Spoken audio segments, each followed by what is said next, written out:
kita kalau mau bisnis, kadang-kadang pertanyaannya lagi nih, Pak, saya mau bisnis apa ya? Oh, nggak tahu saya. Saya sendiri banyak yang saya jalankan tuh bisnisnya boleh dibilang banyak yang tidak sengaja saya rencanakan, tapi qadar Allah itu udah begitu jalannya. Jadi saya ikutin aja. Gitu. Saya dibawain orang beli alpukat 80 kilo, akhirnya bingung gimana ya udahlah saya terusin kerja aja ketemu sama ownernya dapat bisnisnya. Gitu kan? Bagaimana itu? Kalau kita sesali, kita nggak akan dalam bisnis itu. Kenapa? Allah tuh lagi menguji kita. Ente serius nggak mau jual alpukat ini? Gitu kan? Dikasihlah orang buat apa PHP gitu kan, PHP. Begitu dapat orang yang hilang, wah panik udah. Tapi kejar dan alhamdulillah ketemu jalannya. Terus kalau misalkan guru nih, ustaz, kamu bisa apa? Atau punya bisikan Jepang kan? Kan Jepang, itu dah bisa. Kembangkan dengan Jepang. Kenapa? Saya ada kawan saya orang Kristen. Dulu kawan saya di kerjaan saya lama, dia cuma bisnis apa? Black Ghost. Anda tahu kan Black Ghost? Black Ghost, ikan Black Ghost itu. Ikan gupi. Itu harganya berapa? Satu. 5.000-an. Kalau di peternakan itu paling sekitar 2.000. Nah, 2.000. Satu ikan yang diindukkan itu bisa betul berapa? 100. Ya udah, harga indukannya berapa? Paling nggak sampai 1 juta kan? 50.000. Antum yang 200.000 kan tadi tuh, dia 4. Terus kembangin indukannya. Kembangin indukannya angkat 104 kali 200.000, dia 4 ikan, kasih makan tiap hari gitu kan, modalin pakai aerator, terus bertelur. 1 ekor 400, berarti aku punya 400. 400 kali 2.000, 800.000. Modal 200.000, betul mereka? Banyak nggak sih? Banyak nggak untungnya? Modalnya 400, modal 200.000, beli 4 ikan. Ikannya bertelur, dirawat dengan baik, jadi 800 ekor. 800 ekor, jual sampai 200. Banyak nggak uangnya? Nah, itu bisnis. Jadi bukan apa yang menurut kita mudah atau yang kita hobi. Kenapa? Kalau misalkan kita hobi melakukan sesuatu, misalkan, oh saya senangnya main ikan, ikan, gitu. Oh saya hobinya masak, ya masuk di dunia. Kenapa? Segala sesuatu bisnis yang dilakukan dengan hobi itu akan membuat kita mudah melakukannya. Ya kan? Yang suplai alpukat saya di Semarang itu guru, namanya Mas Agus. Dia alumni Gontor. Jadi kalau pagi dia tulisan sekarang udah kelas sekolah. Dari pagi sampai siang dia ngajar di SD. Siangnya awalnya dia cerita jual alpukat pakai sepeda, keliling nganter ambil. Lama-lama naik motor, butut, udah segitu 70. 2 tahun lalu saya ke rumahnya. Dia udah pakai mobil hijau itu. Yang 3 tahun yang lalu, 4 tahun yang lalu, 4 tahun yang lalu, 4 tahun yang lalu. Saya main ke rumahnya. 1 tahun yang lalu dia posting gambar ke saya. Pak, kapan main ke Semarang? Sambil di depan Pajero di tahun yang baru. Dari bisa alpukat. Luar biasa kan? Tapi itu nggak cuma jadi dalam overnight gitu, langsung jadi usaha konsisten istiqomah. Saya tahu di Semarang itu ada nggak cuma alpukat, ada kopi. Saya tanya sama dia, Mas, sampai nggak main kopi? Saya main kopi nggak, Pak, saya main kopi aja. Saya pokoknya alpukat sampai mati, dia bilang gitu.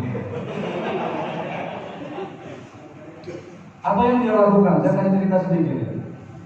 Apa yang dia lakukan? Mungkin suatu saat nanti perlu diundang juga beliau, nggak apa-apa. Yang dia lakukan itu pagi dia ngajar,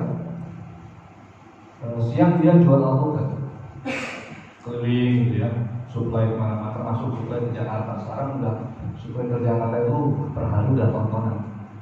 Yang dia lakukan begini, di tempatnya dia itu ada pohon alpukat yang sudah berbuah dengan bagus.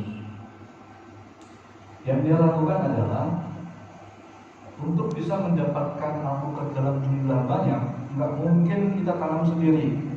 Kenapa? Kalau kita punya tanah 5 hektar, 10 hektar, 100 hektar, itu kalau ditanam sendiri, ya ini bisa. Apa yang dia lakukan? Yang dia lakukan adalah dia melakukan pembenihan. Dia kasih bikin bibitnya dikasih sama dia. Assalamualaikum Pak, ini saya ngambil alpukat karena depan rumah ya. Niatnya ibadah. Oh iya dia mas, satu rumah dua. 3 tahun kemudian datang, Pak alpukatnya sudah besar, saya beli ya buah. Oh iya, mau silakan. Kenapa? Kita yang ngasih bibitnya. Di situ itulah berkahnya orang berbisnis. Kenapa? Pada saat kan ada hadis yang mengatakan bahwa kalau kita menanam satu pohon, pohonnya itu nanti buah daunnya dimakan sama tumbuhan, dimakan sama hewan, atau buahnya dimakan sama manusia, jadi pahala. Niatnya dia kasih bibit ke orang, sudah ada hasilnya, dibeli buahnya dengan harga yang wajar.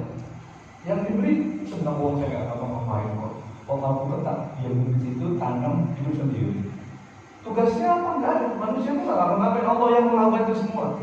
Tapi dia melakukan sedikit usaha. Dilakukan nggak cuma satu orang, beberapa kampung dilakukan seperti itu.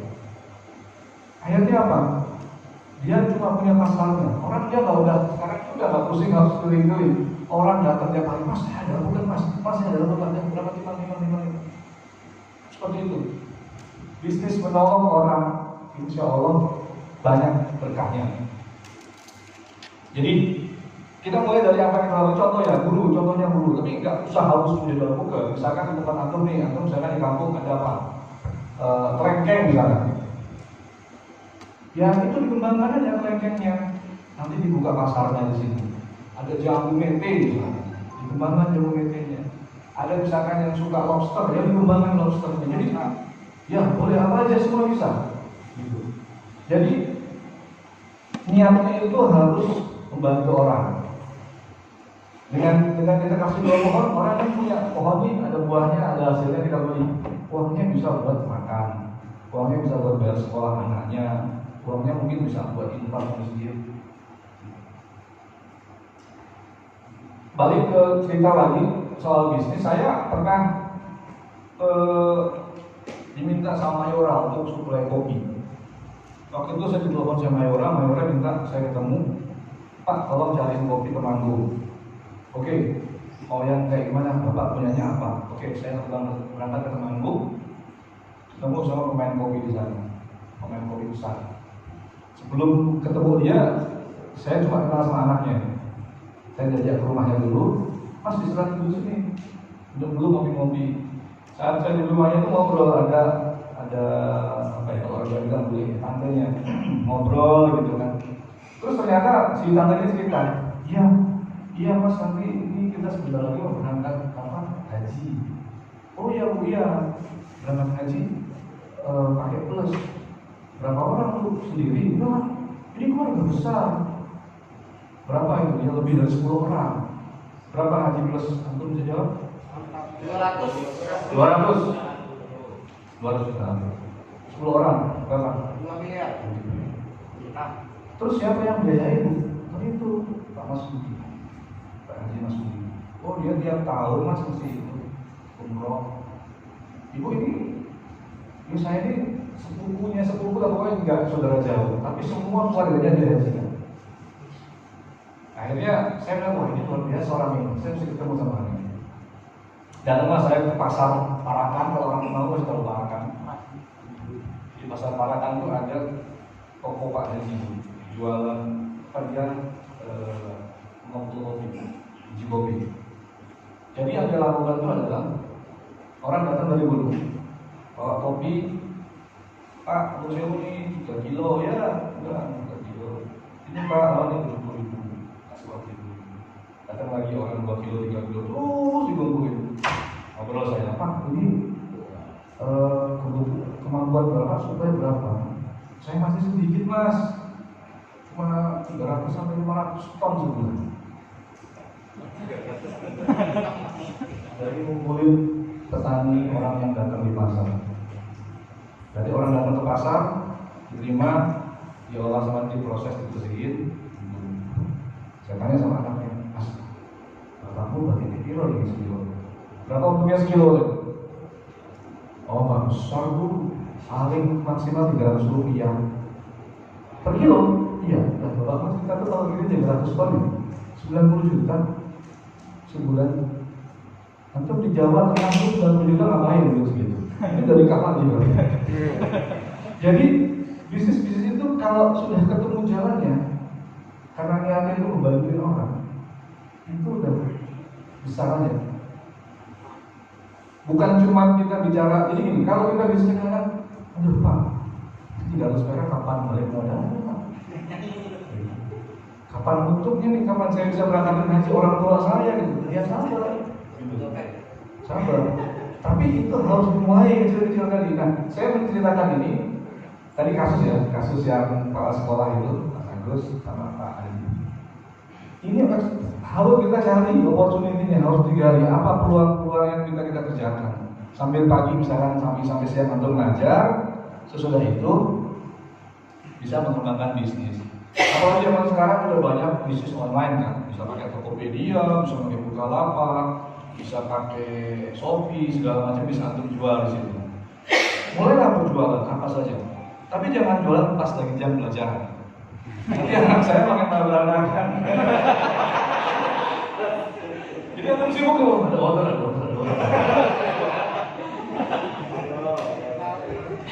Nah jadi sekarang sangat mudah gitu. Kalau misalkan tadi kan itu yang saya kasih contoh adalah tradisional, mulai dari awal, kasih bibit bertahun-tahun gitu. Tapi karena niatnya dia tuh ikhlas, dia mengamalkan satu hari saja. Kalau saya menanam pohon, pahala saya, masya Allah itu. Gitu kan? Jadi Allah itu menciptakan segala sesuatu nggak pernah sia-sia. Ada yang cari. Kayak ingat kasusnya Turman bin Auf.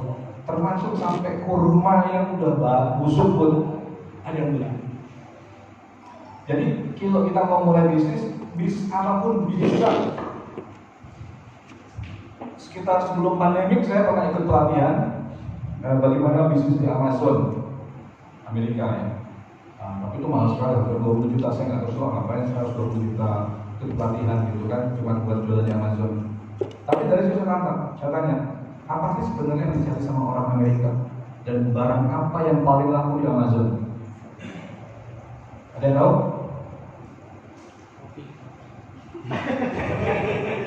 Paperclip. Antum bayangin paperclip berapa harganya? Paling 10.000. Kalau beli di mana? Di sini nih, di Polai 10.000. Tapi itu yang butuhin itu perusahaan-perusahaan Amerika itu ada berapa ratus juta orang, perusahaan banyak banget, gitu kan.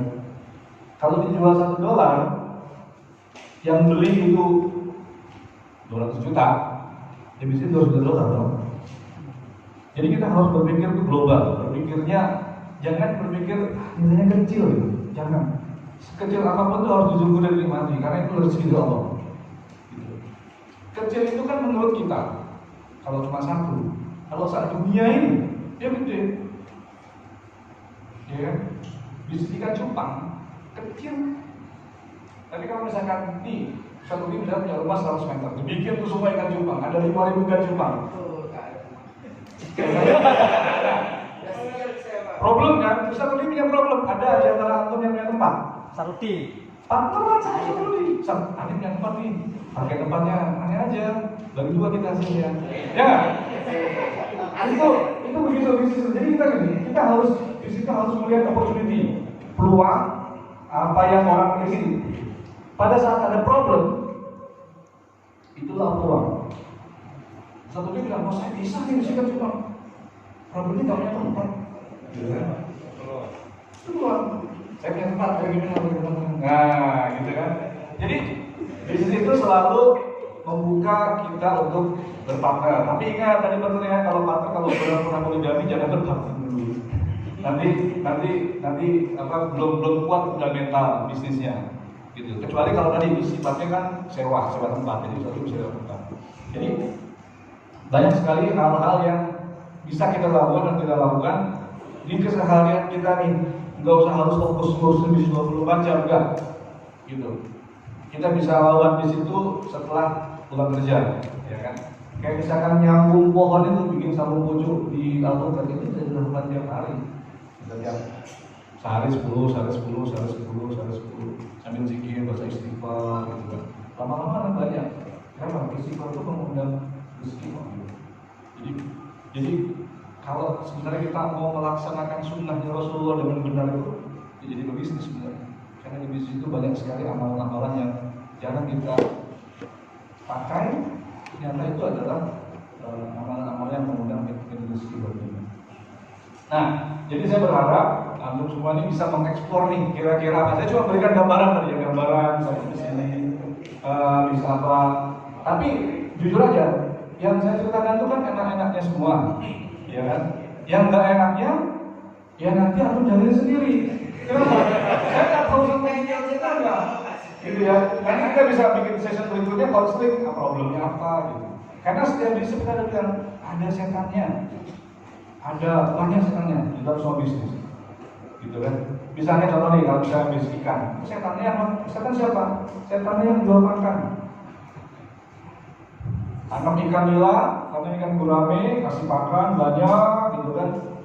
Begitu udah mulai panen, si ingkoh ini bilang sama adiknya, lu beli harga murah ya? Kenapa? Dia udah mau panen.